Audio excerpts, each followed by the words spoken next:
pemerintah menganggarkan subsidi energi untuk tahun 2022 sebesar 502 triliun rupiah.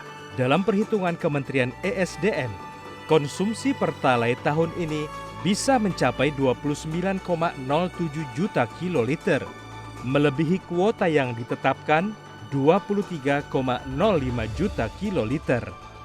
Sementara konsumsi solar bersubsidi berpotensi membengkak menjadi 17,44 juta kiloliter dari kuota 15 juta kiloliter.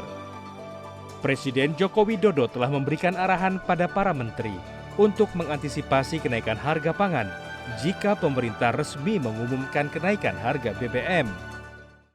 Di Gedung Nusantara 1 DPR RI, anggota Komisi 4 DPR RI Firman Subagio mengingatkan, pemerintah harus mampu menyiapkan upaya antisipasi efek domino kenaikan harga BBM subsidi terhadap perekonomian masyarakat, khususnya kelompok menengah ke bawah yang paling rentan terkena dampak.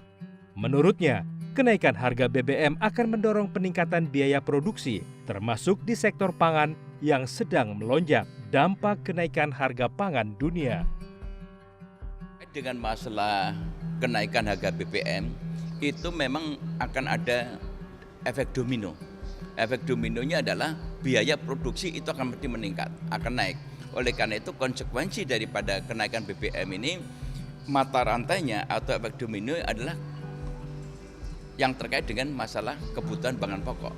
Di negara-negara lain itu yang namanya tingkat kenaikan kebutuhan pangan itu sudah mencapai 30%. Indonesia masih landai. Sementara itu, anggota Komisi 11 DPR RI Ahmad Najib meminta pemerintah hati-hati dalam mengambil kebijakan terkait kenaikan harga BBM bersubsidi.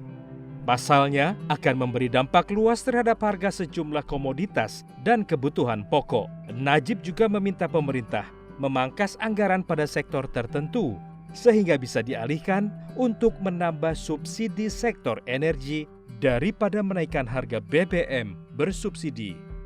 Dan tentu perlu juga kajian-kajian lebih lengkap karena ibaratnya kita sedang menghadapi sebuah peperangan, semua harus sepakat bersatu memberikan kontribusinya masing-masing. Anggota Komisi 6 DPR RI Nevi Zuairina juga meminta pemerintah tidak menaikkan harga BBM bersubsidi, mengingat kondisi perekonomian masyarakat yang belum stabil. Menurutnya, Pertamina seharusnya serius melakukan langkah yang efektif dan tepat dalam penyaluran BBM bersubsidi yang selama ini belum tepat sasaran. Semua mau bangkit, tapi dengan harga-harga yang mahal, itu jadi pertimbangan. Untuk itu memang harus tepat sasaran ya, karena Pertalite ini kan subsidi ya, jadi harus tepat sasaran. Ya ini yang kita harus minta, jangan sampai mobil-mobil yang mahal pakai Pertalite juga.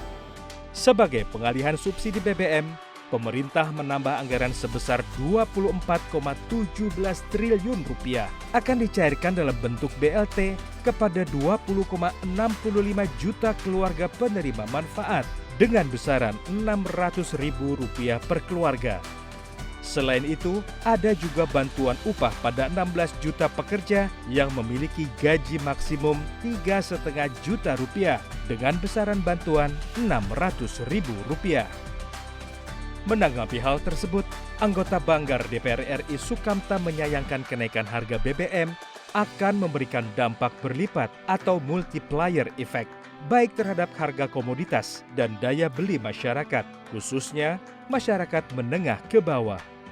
Menurutnya, pemberian kompensasi atau bantuan sosial dalam bentuk apapun bukan menjadi solusi bagi masyarakat yang rentan terkena dampak kenaikan harga BBM.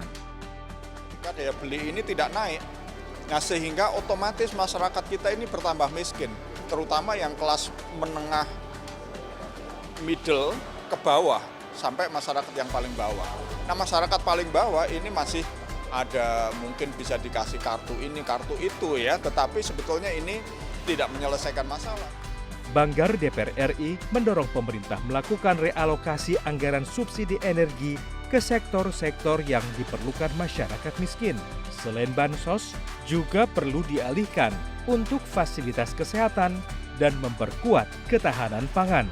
Pemerintah juga diminta menjalankan reformasi subsidi energi secara menyeluruh.